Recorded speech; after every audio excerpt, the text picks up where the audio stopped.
we have realized that there is a potential for using virtual reality for training and review purposes. So this project was born out of the need to have a quick, easy method for people who aren't necessarily very technologically savvy to be able to step into a job in VR. And this is primarily for our project managers.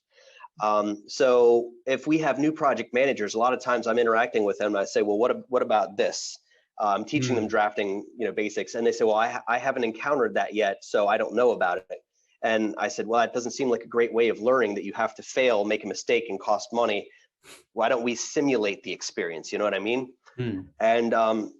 And my boss actually was really into it, and he tasked me with doing this, that we are creating, first and foremost, some training environments based off of existing kitchens, where we can build in intentional mistakes, and we can showcase situations that they're going to run into in the field, to put them in when they're new. You remember things better when you see it.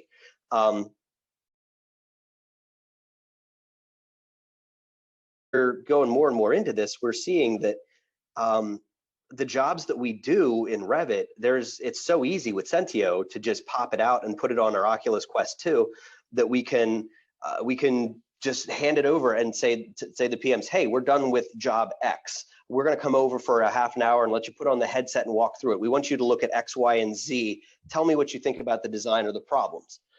And so again, simplicity, especially to start the initiative here, simplicity has been key. You could buy all kinds of high-end VR rigs where you need a dedicated high-end laptop to run it, and a dedicated 5G router to run the headset on an AirLink, and then you have the poles with the sensors.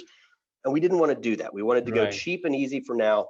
And the Quest 2, coupled with SENTIO, was the best option, especially for the price, because you have the standalone, or I should say the native app on the Quest 2. We download it. We manage the content on our side. It goes to your cloud, and then anyone can walk in, put the headset on, click the button, and they're in the job. Perfect.